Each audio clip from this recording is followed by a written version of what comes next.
फिर वो पार कर देते, पार नहीं कर देते। इनके चरणों का आश्रय करने वाले के लिए भवसागर सूख जाता है। सिखाई ये भगवान उनकी गोद में है, परंतु भगवान गोद में होते हुए भी भगवत्ता भगवान की समय डूब गई ना वात्सल्य सागर में। वो देख रहे हैं ये मेरा सुपुत्र है,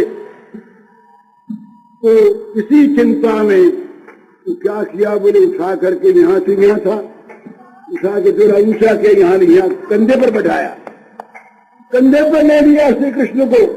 यमुना ऊंची हो गई तो सिर पर ले लिया, सिर पर लिया। अब सिर तक यमुना जी पहुंच गई। अब तो महाराज सामने देखे, इधर भंवर, इधर भंवर, इधर भंवर। यमुना अपनी व्याकुलता प्रकट कर रही है, अगर जल्दी से पैर छुआओ ना, नहीं कैसे शांत हो। तो भगवान ने चुपके से पैर निकालने का उपक्रम किया। तो जहां भगवान का जरा सा पैर निकला, यमुना ने उछल करके छू लिया पैर। बस इतने में आगे पैर बढ़ाया उन्होंने, तो देखा कि पैर ये जब तो घुटने तो क्या गया, ये क्या हो गया भाई। अब तक तो सिर से ऊंचा जल जा रहा था और अगले ही पैर में ये घुटने पे जल हो गया। क्या आश्चर्य हो गया, समझे नहीं। वसुदेव ने सोचा कि ये कोई बात नहीं, अरे मेरा ये भ्रम था, ऐसा ही कोई तरंग से ऊंचा जल आ गया होगा। जल बड़ा थोड़ा ही है, ये तो ऊंचा जल कोई लहर जोर की आई तो यहां तक आ गया। मैंने समझा यमुना बढ़ गई। उस समय ऐसा था कि इधर भी उतरी, इधर भी उतरी। अब उसको भूल गए। तो श्री कृष्ण के चरणों के स्पर्श की आशा से जो यमुना उत्ताल तरंगों से नृत्य कर रही थी और बढ़ी चली जा रही थी, भगवान का चरण स्पर्श पाते ही शांत हो गया। और यही ठीक है महाराज, जब तक भगवान का चरण स्पर्श नहीं होता तब तक अभिमान स्फीत होता चला जाता है, बड़ा चला जाता है। कहीं उसमें निश्चलता नहीं आती, शांति नहीं आती। वो तो तरंगों की भांति उछलता है जीवन। निश्चित विभ्रांता मोहजाल समावृता। लेकिन जब भगवान के चरणों का स्पर्श हो गया तो तरंगे थम गई। वो स्रोत का जो आवेग था अवरुद्ध हो गया। यमुना शांत हो गई, निश्चल हो गई, निस्तरंग हो गई। यमुना का अगाध अतल फल वो दिखने लगा। वसुदेव जी बड़े मजे में आगे आगे बढ़ने लगे। तो कहते हैं कि भाई यमुना जी गंभीर तो बहुत थी, पर यमुना जी ने देखा कि अब की तो भगवान के लिए कुछ विशेष सेवा करनी है। त्रेता में राम ने समुद्र पर पुल बांधा था। रामावतार में भगवान ने सीता के उद्धार के लिए जा रहे थे, बीच में आ गया समुद्र। तो नदीपति ने अपने वक्षस्थल को दिया कि भाई हमारी छाती पर तुम पुल बांधो। अपनी छाती पर पुल बंधवाया और उस पार जाने के लिए मार्ग दे दिया। यमुना नदी ने सोचा कि हम भी तो समुद्र के ही घर वाली हैं, तो आज श्री कृष्ण को तो वहां तो राम को खुद पार होना था, तो आज तो श्री कृष्ण को लेकर ये भक्त जा रहे हैं। और भक्त ब्रज में जाना चाहते हैं। तो यमुना ने सोचा कि आज पुल नहीं बनने दे रहा है। अरे पुल बन के जाए तब तो फिर ये हमने भक्त की क्या सेवा की, पुल नहीं बनाना है। तो क्या किया कि अंदर की जमीन को ऊंचा कर दिया। जो तल की जमीन थी ना वही ऊंची होकर के पुल बन गई। तो कहते हैं कि भाई बात ठीक है, जो भगवान के भक्त हैं उनको पार होने के लिए उन्हें पुल बनाना पड़ता। हनुमान जी तो राम जी तो नहीं पार हो सके, पर हनुमान जी पार हो गए। बिना पुल के गए वो हनुमान जी। तो जब पुल बन रहा था राम जी का, तो नल नील बड़े ये इंजीनियर थे, बड़े भारी, ये सब जोड़ जोड़ कर ऐसा वर्णन आता। पर भक्तों ने देखा दूसरी थी, वो राम राम लिखते और डालते तैर जाते। तो आगे भगवान राम से कहा कि महाराज बड़ा चमत्कार हो रहा है, आपके राम नाम को लिख करके डालते हैं पत्थर, और पत्थर जमीन उसमें डूबते नहीं पानी में। पत्थर तो डूब ही जाता है, पत्थर डूबते नहीं। वो भी ऐसी बात, हमने तो चमत्कार कभी देखा नहीं था। राम जी बोले तो अगर हम भी देखें, तो खुद गए, जा करके उठाया एक पत्थर को, उस पर रे लिखा और डाल दिया, डूब गया। बोले तो डूब गया ना? अरे बोले महाराज जिसको आप हाथ से छोड़ दें वो तो डूबेगा ही बेचारा, वो तो डूबेगा ही, वो तैरेगा कैसे? आपका नाम तार देता है, तो जिसको आप छोड़ देते हैं वो बेचारा तो डूबता है। तो ये भगवान के भक्त जो है ना, इनको भगवान हाथ में रखते, ये डूबते नहीं, इनके लिए सारी सुविधाएं अपने आप हो जाती है। तो यमुना जी ने देखा कि आज पुल नहीं बनाना है, आज तो अपनी पुल बन जाना है। तो अपने अंदर की भूमि को यमुना जी ने ऊंचा कर दिया, समुद्र पार हो गए। तो भाई अगर पार होना है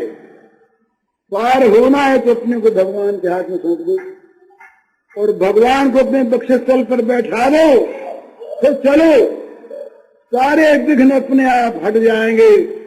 गर्भ सुधा ऋतु करे मिसाई, गोपद सिंधु नल चितलाई। तो कहते हैं यमुनाम चाद गंभीराम नाना वर्त शताकुलाम वसुदेव वहन विष्णु जान मातु धाम। बड़ी गंभीर यमुना थी, बड़ा गहरा पानी था, बड़े बड़े उसमें आवर्त भंवर पड़ रहे थे, पर वसुदेव जी पार हो गए घुटने तक पानी में ही। तो भगवान को लेकर के पार हो गए। पर अब नंदगांव में तो पहुंच तो गए, तो अब जाए कैसे? अंधेरा। और नंद बाबा के कई महल थे, कौन से महल में भगवान का आविर्भाव होगा?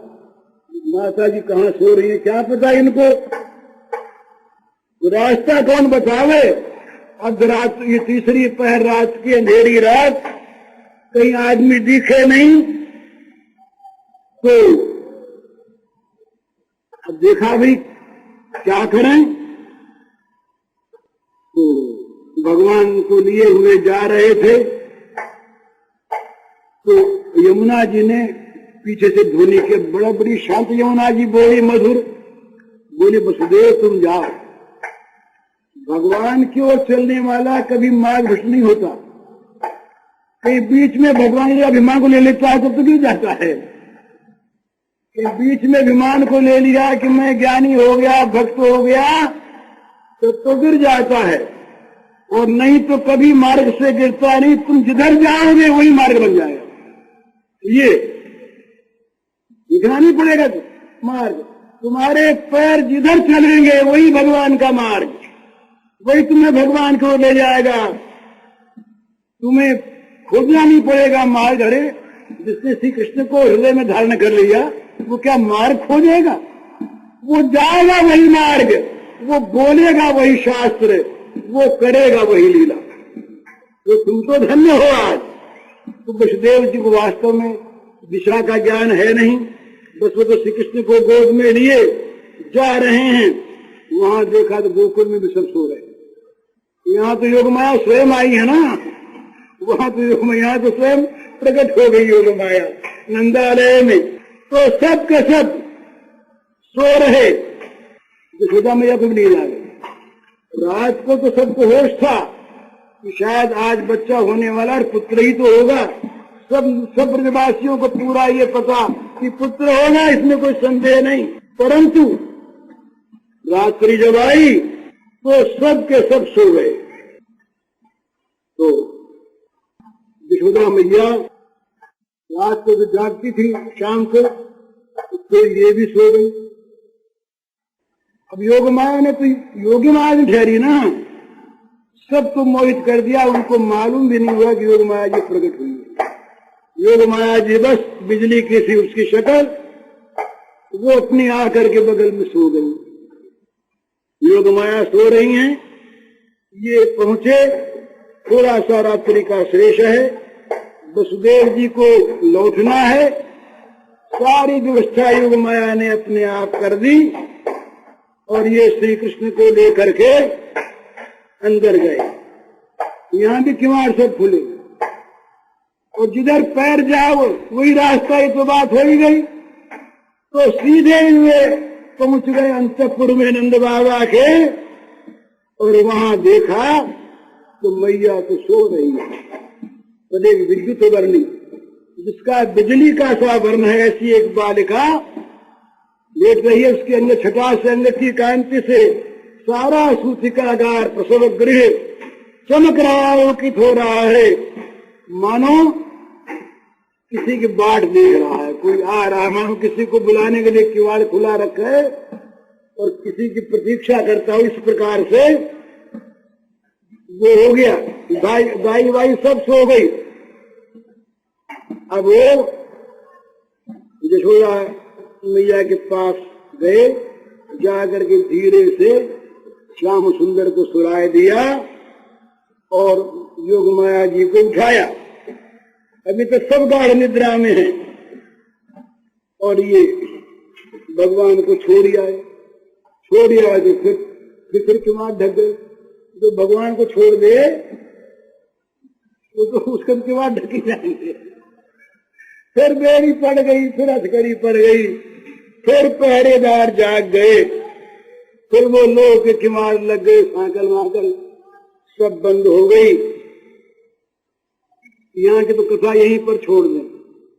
उधर क्या हुआ, नंदत्वात्मज उत्पन्न, नंद बाबा के यहाँ भी पैदा हुए, ऐसा कहते हैं भक्त लोग। एक भगवान नंद बाबा के यहाँ भी जन्मे और एक यहाँ भी जन्मे। ये जब वहां गए तो दोनों एक में मिल गए, और जब वहां से लौटे ना ये लेकर अक्रूर जी, तो ऐश्वर्य वाले थे वो तो लौट आए, और जो माधुर्य वाले थे वो वही गोपियों में रह गए। वृंदावन परित्यज्य पादवेकम निगच्छति। इस प्रकार से तो नंद बाबा के यहाँ अब थोड़ी देर के बाद यशोदा मैया की आंख खुली। वो जब ले गए तब माया जी की आंख खुली, भगवान जी थे। यही तो बात है, भगवान तुम्हारे बगल में सोए है, वो तो लिपटे हुए हैं निरंतर, पर माया है ना इसलिए दिखते नहीं, आंख खुलती नहीं। माया आपको वसुदेव ले गए, माया हटी, आंख खुली तो अरे ये तो देखो ना कैसा सुंदर बालक सोया हुआ है। मैया उसे देख करके और अत्यंत प्रसन्न हो गई। अब तो सब दासियां भी जाग गई। दाइयों तो रात की आई हुई थी, तो अब तक तो जागी वागी थी नहीं। अब दाइयों सोचा कि अपने तो काम करना है, बोलेंगे बुला ये बुला, उसको बुलाओ, वो बुलाओ, ये नाल काटना और वो करना और ये करना। अब सब हल्ला मच गया तमाम ब्रज में। वहां पर एक प्रकार का आनंद का उत्सव आरंभ हो गया। तो अब वहां पर नंद बाबा आए। नंद बाबा ने आकर के और भगवान को देखा, बड़े प्रसन्न हुए। तो आज वो नंद भवन भगवान के आगमन से आनंद से परिपूर्ण हो गया। भगवान के स्वरूपानंद के साथ नंद यशोदा का वात्सल्य प्रेम मिल गया और एक प्रकार की आनंद की बाढ़ आ गई, और उसने ब्रज के सारे गांवों को, पल्लियों को, सारे छोटे गांवों को, सबको आनंद से बहा दिया। आज ये बच्चा तो हुआ नंद बाबा के, और सभी ब्रजवासियों को दिखे हमारे बच्चा हुआ है, हमारे घर में हुआ है, तो सबके घरों में वैसा ही आनंद। सब धन बांटने लगे, सब लुटाने लगे अपना अपना। अरे अपने ही तो हुआ है। अब गान करने वाले आ गए, सूत आ गए, माघ आ गए, बंदी आ गए, और तमाम गान होने लगा, तमाम बड़ा सुंदर सुंदर। अब वहां पर नंद बाबा ने दान किया, बड़ा भारी दान किया। कोई कुछ भी ले जाए नंद बाबा के लिए तो कोई बात ही नहीं। उत्सव होने लगा, बाजे बजने लगे, बधाइयां बटने लगी चारों तरफ, सब तरफ। मानो सारे के सारे मूर्तिमान हो, जितने उत्सव हैं, जितने आनंद के कारण हैं, सब यहाँ पर मूर्तिमान होकर के प्रकट हो गए। अपने को आज सौभाग्यशाली बनाने के लिए वो सब के सब अपने को भूल करके भगवान में वो लग गए। दो तरह से भगवान मिलते हैं। एक अपने को जो भूल जाता है उसको भगवान मिलते हैं, और एक जो भगवान को भुला देता है अपने प्रेम से, उसको भगवान मिलते हैं। दोनों ही तरह से भगवान तैयार हैं। यहाँ दोनों ही बातें हुई, भगवान भी भूले और ये भक्त भी भूले। भगवान न भूले तो बच्चे कैसे बने, और ये न भूले तो बच्चे कैसे माने। पर ये भूल बड़ी सौभाग्यदायिनी भूल, ये भूल जिसको होती है उस भूल वाले की भूल को ब्रह्मा विचारते, ऐसी भूल हमारी भी हो जाती। नंद रानी इसको एक दिन किसी ने आके कह दिया, ऐसे ही कोई पंडित आया था कोई एक दिन, बोले तुम क्या कह रही हो, ज्ञानवान प्राप्त करो। बोले क्या होगा ज्ञान प्राप्त करने पर? बोले ये होगा, ये तुम जिनको गोद में लिए हुए हो ये अपना जाएंगे बैकुंठ में, तुमको भी ले जाएंगे। बोले ऐसे ज्ञान में ज्यादा आग लग जाएंगे, हमें तो ये अज्ञान ही भला जिनको गोद में रखे है, इनको गोद से हटा दे, वो ज्ञान हमें उचित नहीं, हमें तो अज्ञान अच्छा। तो नंद लाला के यहाँ आनंद छा गया।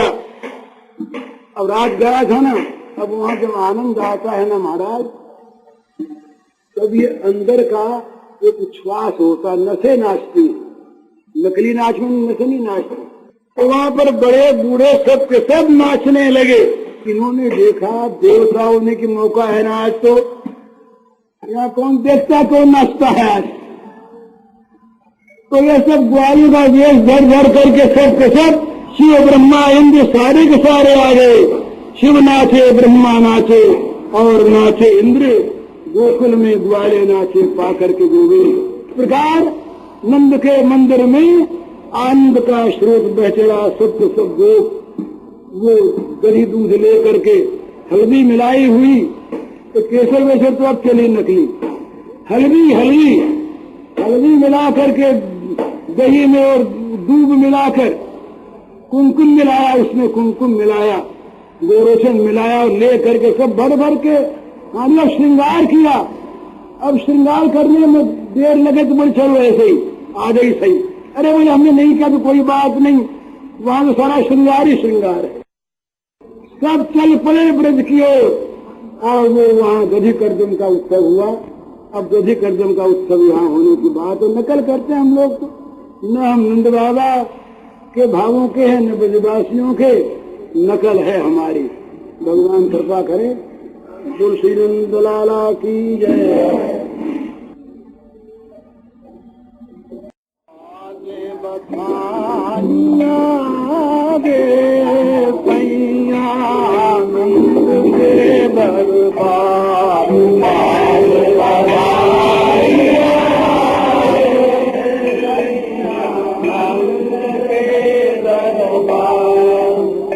बोलिए आगे पीछे। हुआ सुत सोहना रे मन दा मोहना रे, हुआ सुत सोहना रे मन दा मोहना रे। आ जाओ। हुआ सुत सोहना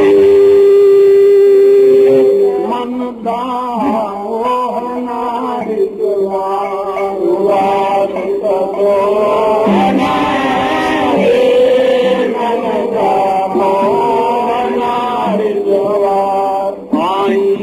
को